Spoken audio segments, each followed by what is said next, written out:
Would try to control it because I was the only one there on duty. Making physical intervention with children is a very dangerous thing to do. I've got a number of teachers who are refusing to teach him. If enough mud is thrown at particular children, then they get a reputation. As far as I'm concerned, I'm going to overrule and I want Leroy returned to school immediately. We would have absolute chaos if that child came back in.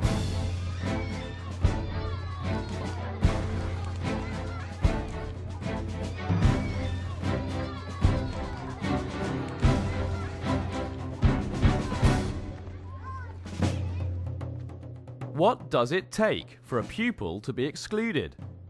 The teaching professionals gathered here at London's capital city academy can't talk openly about actual cases for fear of breaking confidentiality.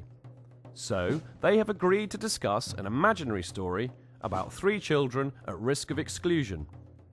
The moderator is Professor Ted Wragg. Des, you're head of a primary school and one day you discover you've got a problem.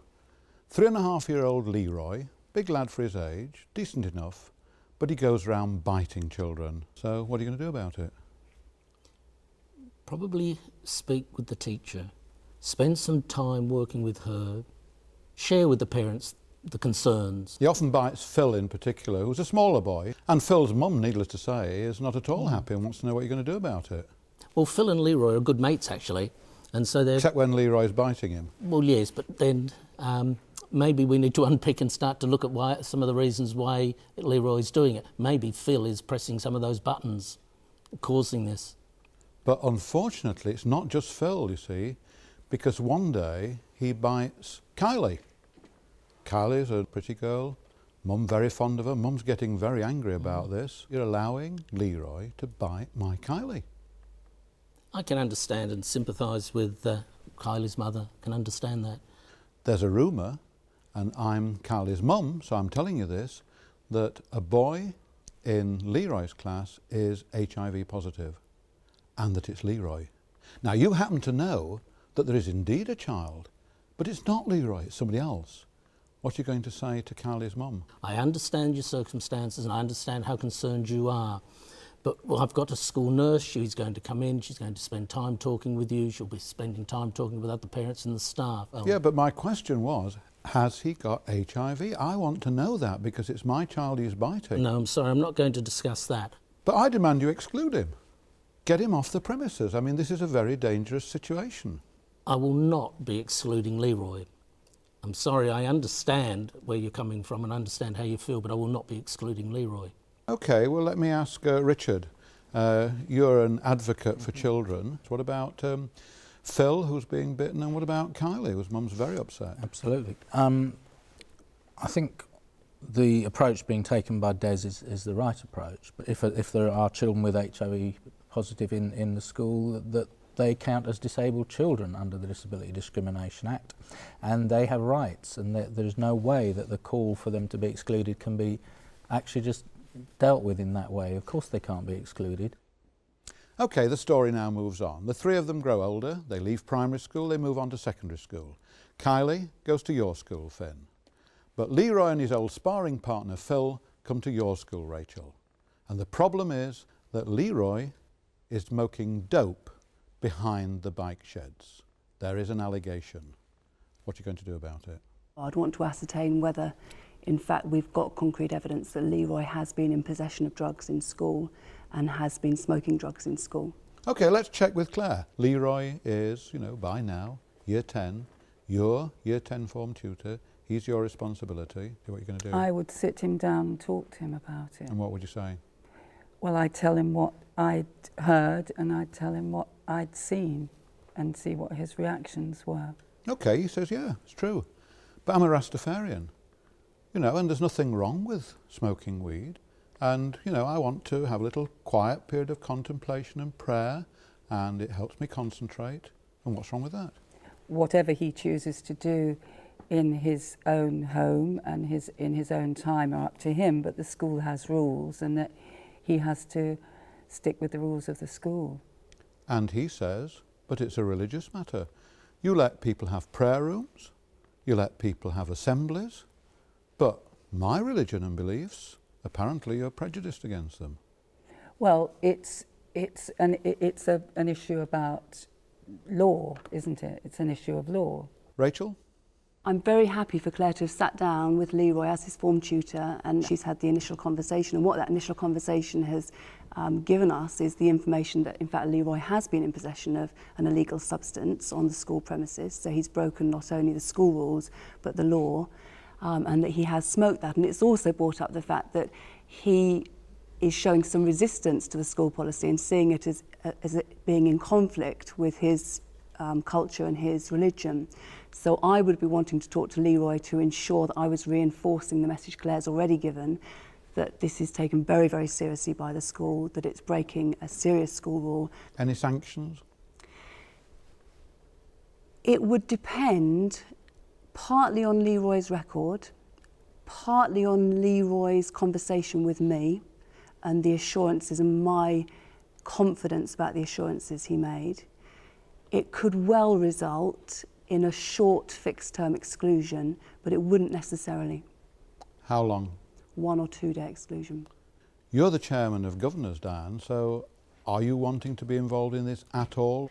We have a nominated governor who actually is a link with parents within whose children have been excluded for a short period of time or permanently excluded, and I would expect that governor to liaise with the parents, listen to their side of events, talk to them, and if he or she feels that it warrants it, they would take it back to the head of the school. Okay, it gets worse, unfortunately, Rachel.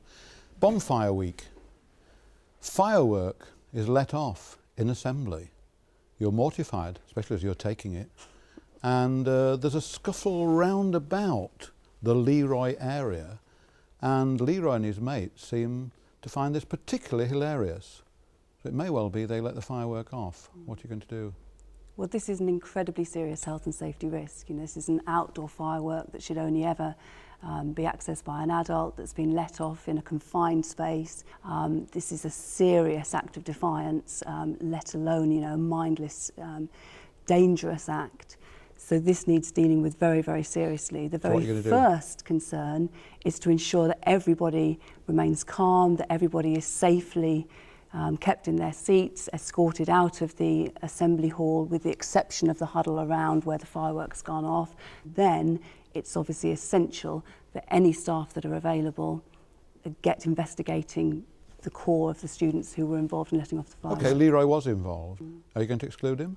He's got form, been excluded before. If Leroy had brought in the firework, or if he'd supplied the matches or the lighter that lit the firework, if he could be proved to have egged on or encouraged or incited the firework to be let off, and certainly if he'd held the firework or in fact had let it off, it's highly likely that he would be excluded from school. How long? It's likely that the exclusion would exceed 5 days, because my policy would be that an exclusion of more than 5 days would automatically involve the governor's disciplinary committee meeting to discuss the exclusion, and I would want that degree of formality to be involved. Mum's got MS, by the way. Does that make any difference, that his mum's got a significant disability? Not to how seriously I view the incident that Leroy was involved in, or the messages that I want to send out. In terms of how we liaise with Mum, and whether that would mean we had to have special facilities and support for her to play an active part in working with partnership with the school, that could well be something that we would need to know and would want to work with. Okay, Easter, you're the exclusions person inside the LEA. If Mum's got MS, one would hope that at some point in Leroy's past, perhaps when he started biting others in reception, that support had been provided for the family and that had been recognised. And with the firework, again, that could potentially be could cause very serious injuries and would have to be taken very seriously. Okay, now Finn, you thought you were having a quiet life in all this, but unfortunately you happened to get Kylie a few years back, who's now 15, nice, attractive girl. The problem you've got is that now she comes to school in a rather cropped top with a bare midriff. You happy with that?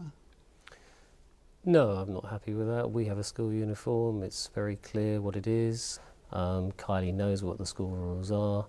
if she's wearing that sort of outfit, then that is unacceptable as far as we're concerned. So what are you going to do? Well, initially I'm going to contact her parents. I'm going to bring them in fact. We're going to discuss... Mum says it's all right. Look, you know, it's fashionable. And you're a bit narrow-minded. I mean, come on, you know, we are in the 21st century now. Yeah, I mean, all this uniform stuff. I know, and, you know, just call me old-fashioned, but... you're old-fashioned. And thank you. And I take that as a compliment, in fact. And in my opinion, when we're in school, we're obviously educating children towards academic attainment, but we're also teaching them values. We're also providing them with structure. 15-year-olds are a particularly difficult age for many. They want to rebel. There are 5 school rules that we are very clear about, that both Kylie and her parents knew when they joined the school. They signed up to the school and they will have to adhere to those main rules. Does that mean everything other than orthodox school uniform is out? For example, a nose ring. Again, I'm very clear on that. We have made a point that there is no facial jewellery for boys in the school, and facial jewellery, the girls we have allowed that, and this is an area of concern, and it's one that we discuss with the student council every year. And I have made a distinction that that girls may wear may wear earrings, but boys may not. Let me bring in Richard. From the child's point of view, as someone who works with children and their parents, what about their rights? Well, I mean, should they be able to wear what they like, even if the school has a uniform policy? No, I don't think they should be able to wear what they like if the school has a uniform policy, but I think that the school uniform policy has to have enough latitude to allow children to develop and grow. With regard to the issue of earrings, I think it's against equality, actually, that boys aren't allowed to wear studs and earrings. But if there's an obvious attempt by a young person to challenge authority through dress codes, then there has to be a point where you say no. But I'm not sure that it should lead to exclusions. There have been far too many exclusions over minor issues, when after all the issue is for the children to be there to develop and to get their education. Okay. Well, let's now look at things getting a bit more serious. One day, Rachel, you hear that there's been a bit of a fight. Don't tell me Leroy was around. Leroy, funnily enough, happened to be involved. But so was Phil. And it was quite a significant fight, apparently. There were 20-odd or 30 lads of 14, 15, all swinging blows at each other. What are you going to do about it? If my investigation ascertains that Leroy was at the centre of that fight, and I've excluded him for cannabis use earlier, and I knew that he was involved in some capacity in the firework incident, which after all has been a major health and safety issue, and that there have been a range of agencies as well as in-school staff supporting him with any issues he might be experiencing in school or out of school, I'm probably going to seriously consider permanently excluding Leroy at that point. What if Phil started it and there's clear evidence, because Leroy says he hit me with an umbrella? In fact, it had got a sharpened tip, so it wasn't just an umbrella. It was actually a crafty weapon, because Phil's like that, you see. So he started it. I'm just defending myself. I mean, the conduct of both boys, and it sounds like a lot of other students, needs to be examined. What would you want Claire to do, by the way? Would you give her a role? Or? The first thing I would want is to ensure that Claire does not put herself in a position where she's in danger. Your first duty is to protect yourself. Your second duty is to make sure that you act as quickly and effectively as you can to dissipate the fight.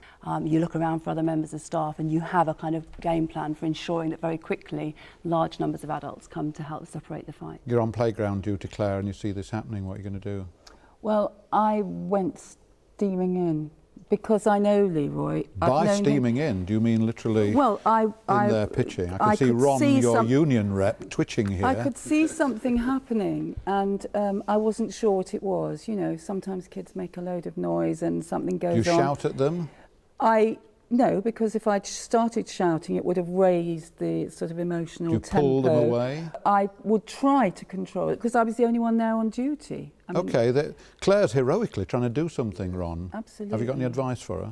I would advise her not to take that course of action. She could ring you up and you'd come in. Yes, I would say my advice to you, Claire, is what you should do, there should be a clear school policy about what you should do in those situations. By wading in by herself, she's actually putting herself at professional risk, because making physical intervention with children is a very dangerous thing to do professionally, because of the Child Protection Act and allegations that may be made against you. So I think your only defence in those circumstances is to know what the school policy is and to follow it. It's really hard to do, though, when you see it happening and you're in the playground and you're the only one there. Can ignore Ron's advice? I'm not ignoring his advice. It's very good advice. You're still going to pitch in there, aren't you? But it's really hard. You know, you're there and they're kids and you know them and you want to try and stop it. Okay. Rachel, what are you going to do in terms of exclusions when you get these stories? Are you going to exclude one person, 2 people, 10 people, 20? Could have been 30 involved. I'm not going to take any decisions until a full investigation has been undertaken and been completed, because this is a really messy situation. Closed-circuit television cameras reveal that Phil started it. He actually charged at Leroy with his sharpened umbrella, prodded him, and Leroy reacted. What are you going to do about the 2? It's quite likely that after the whole investigation's been done, that I might well be considering 2 permanent exclusions. But there were probably 20-odd-ish people who joined in, all trading blows. Going to exclude them? It may be, if Leroy and Phil were permanently excluded, that wouldn't be the end of the exclusions. I think it's very, very difficult when you have a situation that involves large numbers of students. You've got to think that if you mete out large numbers of exclusions, whether you run the risk of devaluing exclusion as a sanction. Leroy is an African Caribbean boy. There is concern that African Caribbean boys are often being excluded in larger numbers than seems right. Is this a matter that would flash across your consciousness at all? It's something that my school is continually monitoring. So we know which students are excluded, what gender they are, what ethnicity they are, whether they have special educational needs, whether they have disabilities. We monitor that regularly. But if we know that a student has been involved in the instance that Leroy has been involved in, and we've made measured and considered judgments and we've supported him in all the ways we can and we've worked with his parents, I'm not going to not exclude him fixed term or permanently because of his ethnicity. That would be, a very wrong thing. Okay.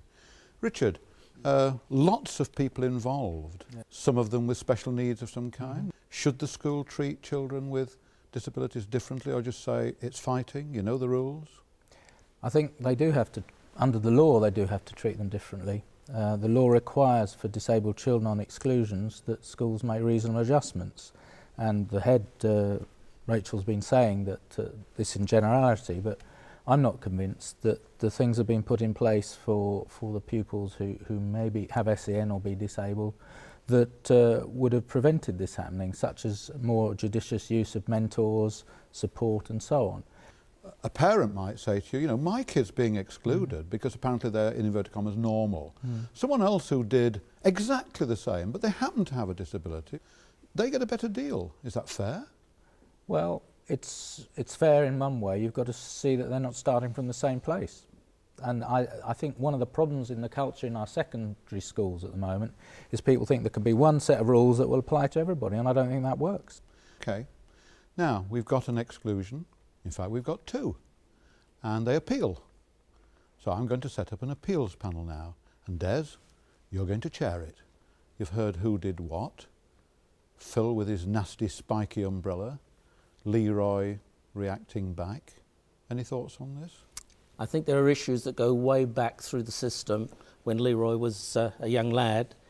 I think there have been flaws in the procedures, and I don't think they've really taken into account the family background and the circumstances. And I think the fact also is young lad being Rastafarian, they've sort of glossed over these issues. As far as I'm concerned, I'm going to overrule, and I want Leroy returned to school immediately. What about Phil? Phil, no, I feel that Phil is actually, they have very clear evidence through the investigation. And no, I'm not going to overrule that one. But on Leroy, I am, because I'm quite concerned that I haven't heard anything about pastoral support plans either. So I want him returned with a new programme. Okay, now Easter, there's a problem now. You've got a boy who's going to go back to a school that's kicked him out. You've got a boy who doesn't have a school at the moment. What are you going to do? Well, to take Phil first, so his exclusion's been upheld. He will be referred the following morning to the pupil referral unit for his age group, where he can continue to study for his GCSEs and hopefully succeed. And we would have been very concerned because... Outside any school then? In a separate well, unit? at this age, it wouldn't be realistic to expect to reintegrate him to another mainstream school and for him to settle. And Richard? We know if we put him in a PRU that the results are 10 times less than if he continues in his secondary school. So that will doom him to failure. If he's permanently excluded, he's likely to end up in the criminal justice system. Finn, you going to take him? I think whenever a student is coming in who's excluded from a previous school, you are going to have to look at a number of things, the background that led to the exclusion. What I tend to look at primarily is whether or not behaviour which leads to exclusion, whether or not it's a pattern, whether it's premeditated or whether it's non-premeditated. There are situations where non-premeditated behaviour results in exclusion, and a student under those auspices would be someone I may well consider. We need to look at whether or not our programme would best fit his needs, as he is a current Year 10 student, or whether or not another alternative school or the pupil referral unit would be an appropriate placement. Okay, now Ron, I don't think your members back at Rachel's school are going to be too happy, are they? Here comes Leroy. They thought they'd wave goodbye to him. After all, he's been a fan of the art of pugilism, Yes. The art of interesting substances, Yes. the Guy Fawkes Preservation Society, Yes. and here he is again. What we'd be looking at would be to see whether the duty of welfare of the other children, that's the first priority, and what would be the risk of that in that situation. In other words, we'll be doing a risk assessment, if you like, the risk assessment in terms of the safety of the staff, and then giving careful consideration to the greater interests of the school and the school community.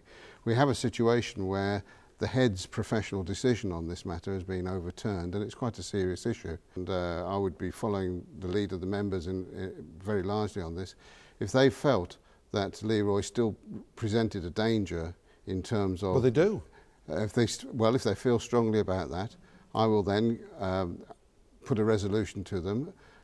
Some want to strike. Well, I won't say I won't support them going on strike, but what I will say is that we're prepared to ask our union to ballot you in order to enable you to refuse to teach this child. Is that going to cause a big problem for you, Rachel? That is obviously going to create a lot of problems in terms of logistically meeting my duty, which however I feel about the fact that Leroy has been readmitted into my school, I still have, of making sure that he gets an education and that he's supported. He's a Year 10 student, he's very close to his GCSEs, and I've got a number of teachers who are refusing to teach him. He's now got 2 people willing to teach him, 8 not. What are you going to do?